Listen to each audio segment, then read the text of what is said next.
Okay, next item I can ask for is approval of claims for payment dated December 21st, 2022. I'll make that motion to approve. I'll second. I have a motion and a second. Any discussion? Hearing none, all in favor say aye. Aye. Aye, motion carries.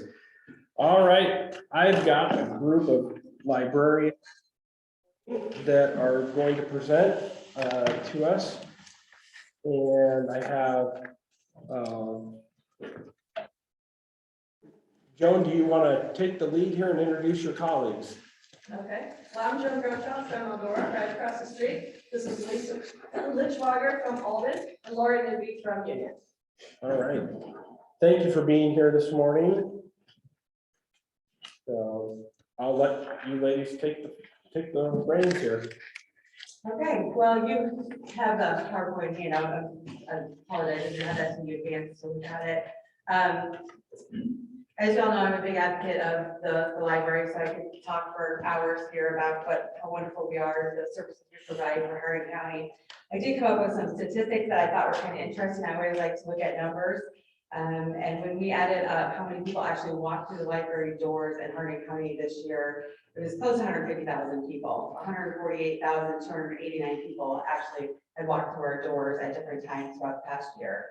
And that does not include the people who participated in programs outside of the library, such as we had a big foam party at our summer reading, which had close to 100 people, or the dancing horses, which bring in 100 people. And Joan had events that would bring in a couple hundred of people for different things. So that number does not include any of those extra activities that we did outside of the actual libraries. So I feel like that's a very impressive number. It appears to us in Hardin County that libraries are still relevant, and even more so as people are looking for things, I think, closer to home to participate in and to keep them busy. So definitely we're always trying to do new programs to meet the needs of the people in our community. We in Alden have started a yarn club, which brings in another unique population, and we went back to do our festival of trees, which brought in another population, and we have an unbooked book club that is after hours that brings in another 10 to 20 women a month that come in and talk about books and check out books. We have a special meeting once a month for them, as well as all of the other services that we provide. Some of the other numbers I pulled were the number of physical items that we actually had checked out through Hardin County, and that would be 1,114 over 1,114, 436 is the number that we came up with. And then there were 17,915 electronically borrowed items. That would be books and audios that you can download from either Libby or Hoopla to your devices. So when you're looking at those numbers, I feel like there's a really good amount of people that are still utilizing the library. And those who borrow items electronically might not even ever step foot into our libraries. They can access those services from home. Another impressive number I thought was that we had 1,648 programs offered in Hardin County. That includes after school programs, the yarn club, Jerry Fit, which is a fitness class, book clubs, special presenters, authors. That's how many programs were actually offered in the community.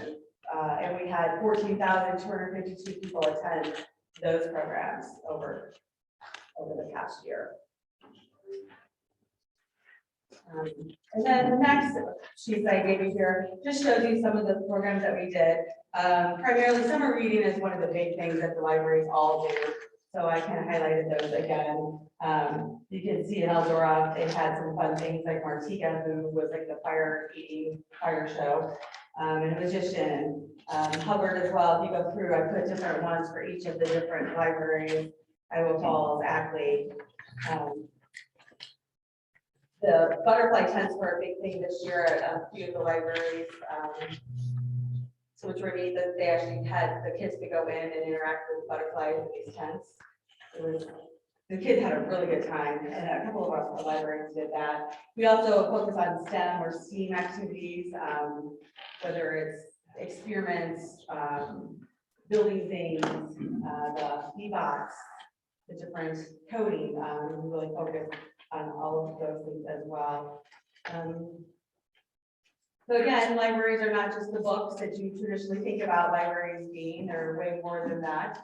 The story walk is, we have a permanent story walk in Alden, which is a really neat thing to have. We have adults as well as children that actually participate. We have a lot of our older population that looks forward to us putting out a new book. Around Alden Days this past year, we used our story walk to do historical focus. So we put all the classes back from like 100 years ago by 5 years, put pictures up and little information about those classes. So the community really enjoyed those things. Yeah, in Eldora, we have a portable one, so we put it at various locations. We put it on the squares. We did one this summer. We did one during the festival with our local artist, Daniel Adams. We do one for the Christmas festival. We go out to the lake. We get permission from Pine Lake, and we go Memorial Day and Labor Day. And then we'll just put them wherever people would like. We save everything, and actually, Ackley is a new librarian, so she asked if she could borrow. So for Sauerkraut Days, I'm going to lend her one of my story walks, just because, you know, they just don't have the capability of doing it. So, and I've offered it to anyone that we save, and they can sure use them. And the ones that survived the weather for us. Yeah. Saved Well, we one of them blew away at the Christmas festival, and it never got returned, so we're missing a page from that one. Yeah, so that does get people out active in the community, which is fun. The other few slides here to show some of the different activities at each of the library. The adult craft groups seem to be a big thing again in the community. We have a cricket, if anybody knows what that is, in Alden, so we do a lot of crafts using that, and that's available to the community to come in and use as well. So that's brought in a lot of people again as well. Radcliffe had a neat program with a memorial that they bought books in honor of, I'm not saying her last name right, former third grade teacher. And they brought in over 240 people to that open house. And then you can see on Ackley where they're doing the coding and other activities after school. And then Alden, one of my favorite pictures from Alden, if you turn that slide, is a spider that we found actually in the library. It's really pretty horrifying. And we have a microscope upstairs, so we put out facts about the spider and put it under the microscope. And now we have our community members bring us various bugs that they find throughout the community, great mantises. Yeah. The Alden entomology clinic. Yes, Yes. absolutely we do. So yeah, that spider really horrified me, but it's in the bathroom. None of us staff go in that bathroom anymore. We've also had a snake in the library, so that's been, I don't know how we got in there, but we have a wonderful cleaning lady who has to take care of the snake and the spider, so. They would follow the spider. Yeah, that's one of those books, right? We also did, last summer, we started adult patio nights, which were free. Just bring in different music, and sit on the back patio. We have a beautiful patio along the library, so trying to really highlight that, and get the community to come out and use that. We did an adult magician this summer as well for adult programming, and we brought in over 50 people to come and see that. Laura has a really active book club. Oh, yeah. We are, and while she's working with the phone, but I want to kind of highlight, for us down there, adult crafts that she mentioned. I'm only a part-time librarian, and so that whole program is organized and arranged by volunteers. And we have so many volunteers that do come in and work with our programs and doing any work around the library, because I am a part-time, and we need that to keep the library going, and we have wonderful people work with us as directors of the libraries that do programming, whatever. We have a lot of volunteer programming that goes on, and we share programming. If we bring somebody in, like the summer program she was mentioning, lots of times they'll go to a couple libraries here in Hardin County, rather than just come to one library. It's a win-win for all of us. They get 2 programs. They usually cut their rate for us, and We even change our hours over the summer to accommodate the kids. We have our programming twice a week for the younger kids. But we're open in the morning, so that way in the afternoon, they can go to school, try to keep them busy all day long, and then during the school year, we change back, so we could, we're open for them to come in after school. And we even had to expand our after-school program to 2 days a week, because we have so many kids that come. We've actually expanded it to include the 6th through 12th grade. We actually have a middle school group that has been coming, which is a first for me since I've been there, that we've gotten these kids to continue to come into the library. And then moving on, Barlow has a lot of, they focus on their library things. They have a lot, and I think we talked about this before, and I'm sure you know that the bikes and the disc golf and pickleball sets available for checkout as well, which is kind of fun.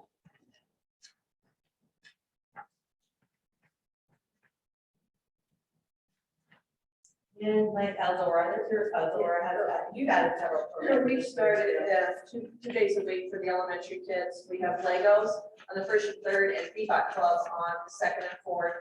And we're picking up a lot of kids come every day after school. It's 3:30 to 4:30. We started a board game club with 6 through 12. We have let 5th graders come in because there's a lot of 5th graders that come after school. And Katie it's fun. It's getting more and more each week. So that's something for older kids to do, and they can get away from the littler kids that are out after school. Because I'm right across from the school, I have a lot of kids that come in after school and they hang. So this just gives them something organized to do.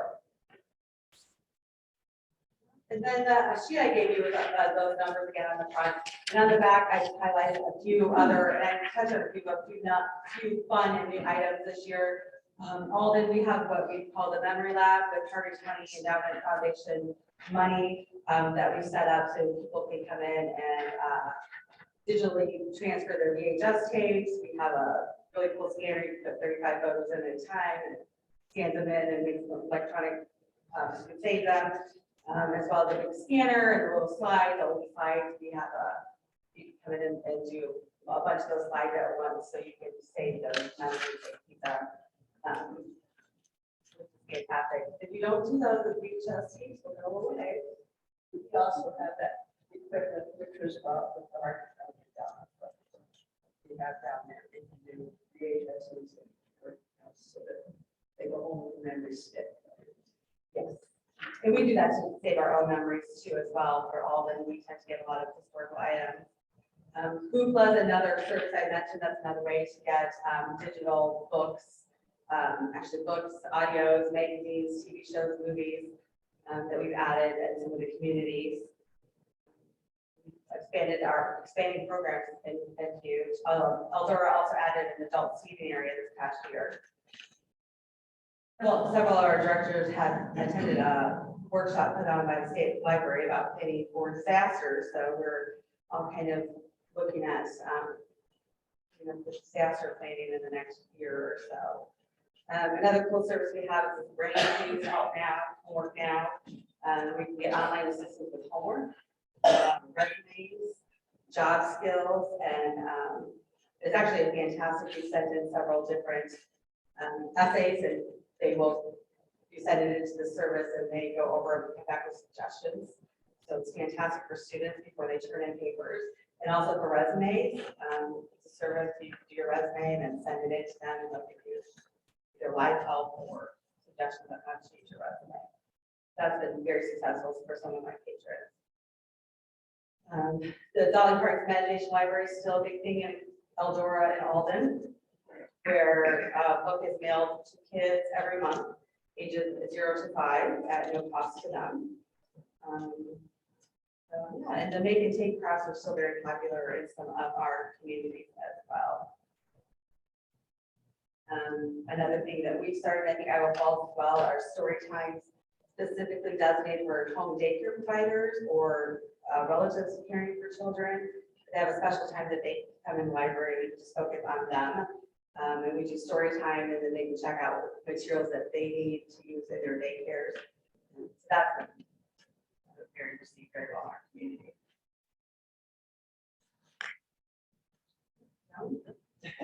So I think think every year we say that, we're just so busy. I'm amazed at how busy we continue to be every day in the library.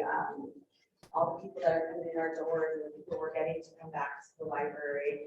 And after surviving COVID, I just received a memorial gift this past week from a patron who passed away. His family was very appreciative for all the services we provided to him during COVID, that we brought him the puzzles and the books, and due to that, they, remembered us when he passed. So, And some of those programs we started during COVID are still happening. I think we're all doing curbside still, and we're all delivering in home still. And those probably never stop with us. That's what, because they're good. They're good in our community, especially in weather like this.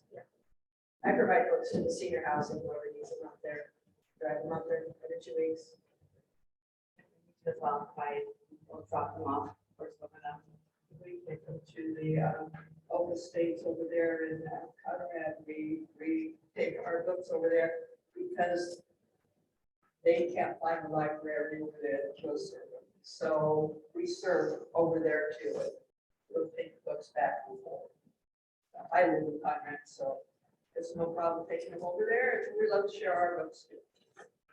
And a lot of libraries are home for our little food pantries Yeah. as well, so.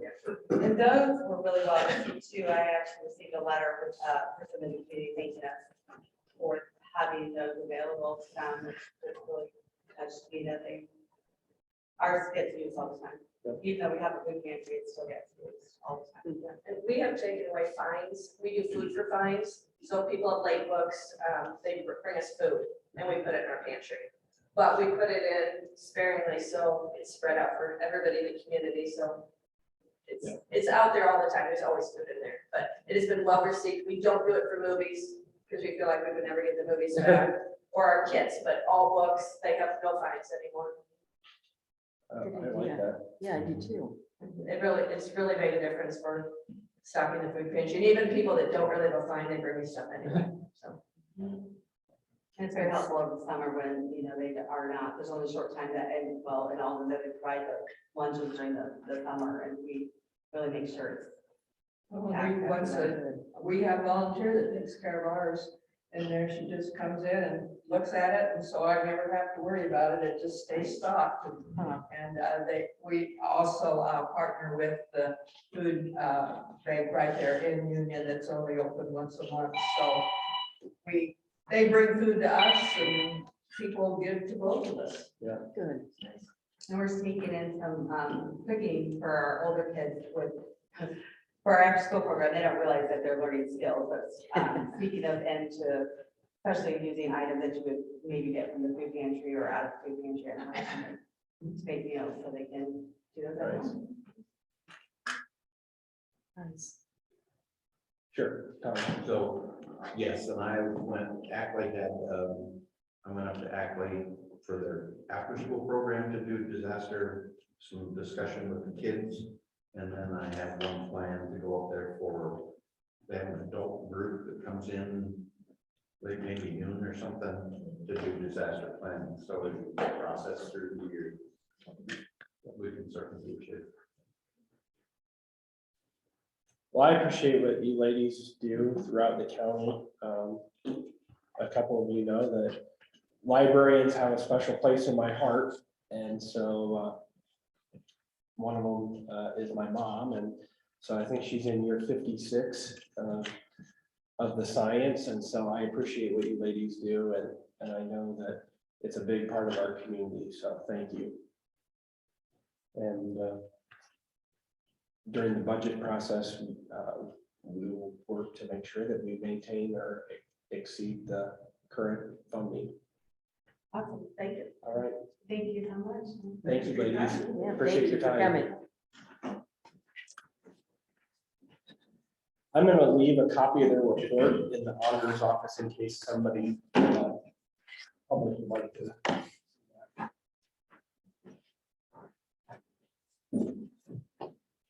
Great. So, Merry Christmas. Yep, Merry Christmas. For once sake. Yeah.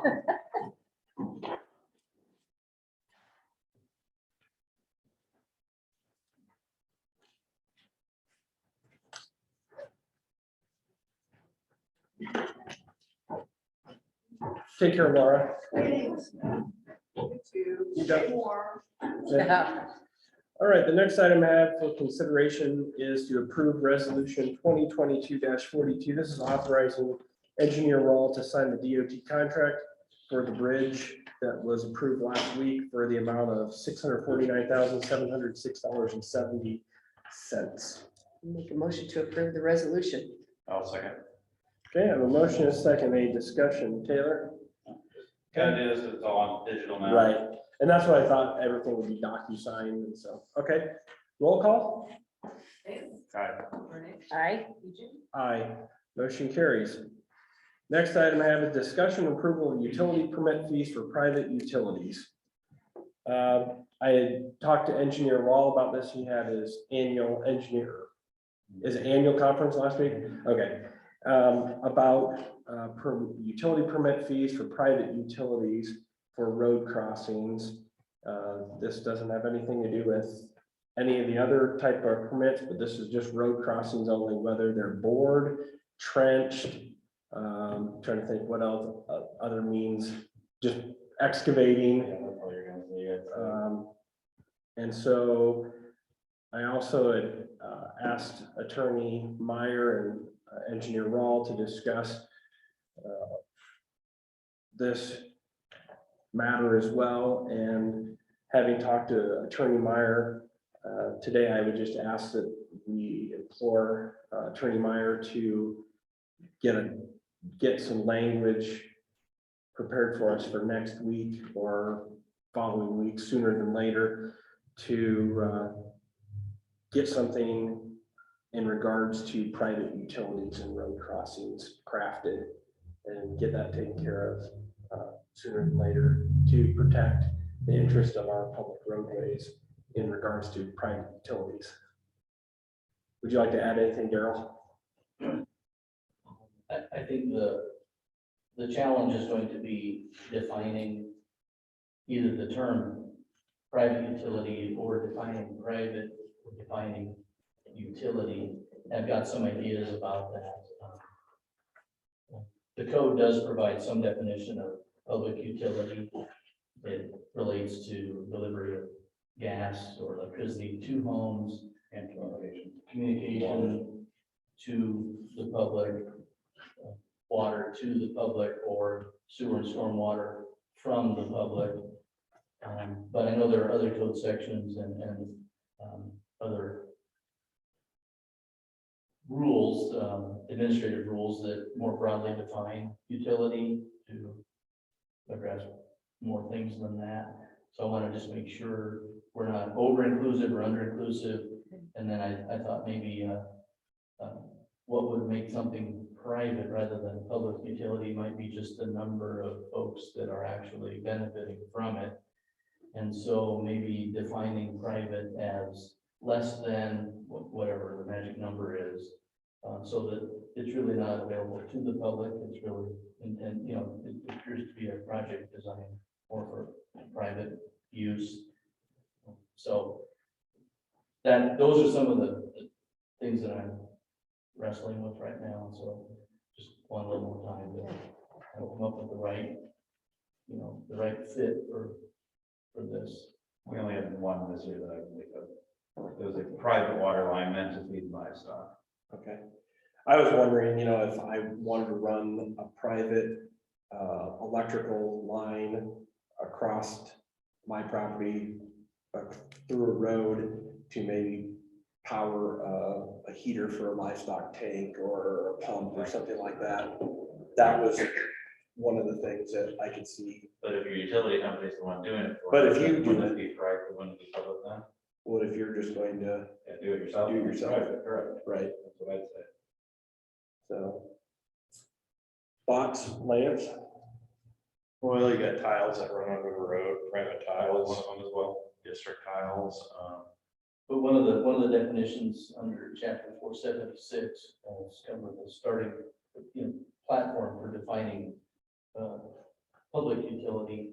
It's for compensation. So if an individual is doing it for their own benefit, they're not selling it as a It's not service publicly to traded. others.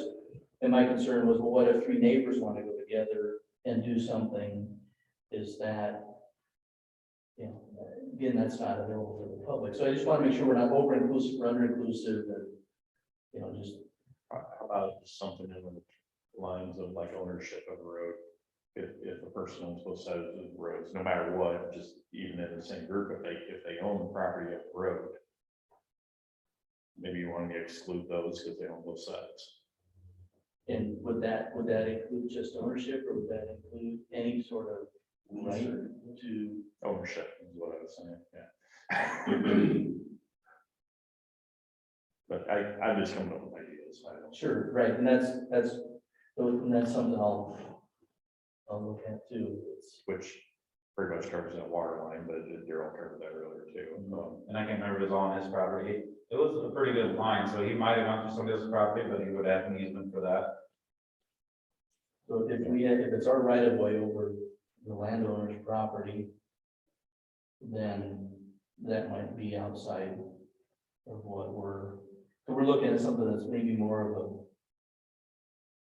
well, I don't know, if we're looking at something that's more of a commercial enterprise, so it's for compensation, but it's not available to the public, really, it's a closed system, so to speak.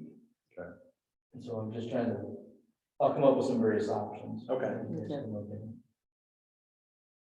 So I don't think we need a action to direct the attorney to draft something, but and we'll work on this in coming weeks. Sounds like I'll have plenty of time tomorrow to ruminate. Yeah. All right. Next item I have is a change of status for Janetta Buck. She has completed her probationary period and will be contingent on approval, given a 50-cent pay increase effective December 13th, 2022. I'll make that motion to approve. I'll second. Okay, I have a motion, a second discussion. She's the Veterans Affairs Administrator Director. That would put her rate at $22 an hour. All those in favor say aye. Aye. Aye, motion carries. Other business, Lance?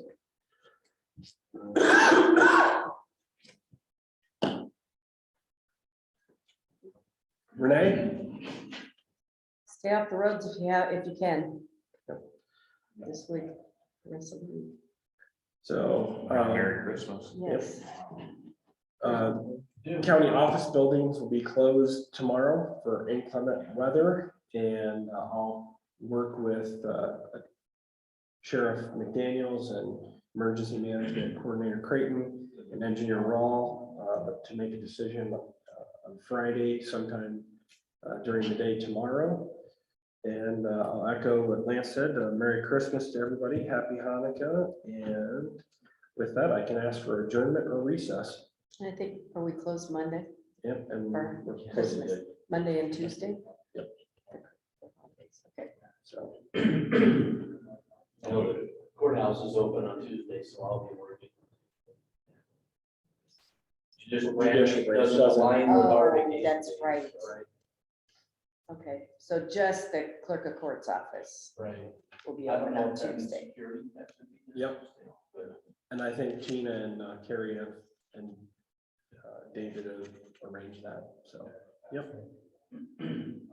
All right, Move to adjourn. Second, okay, any discussion? Hearing none, all in favor say aye. aye. Aye, we're adjourned. I thought you guys would make holiday by Friday, Monday, just to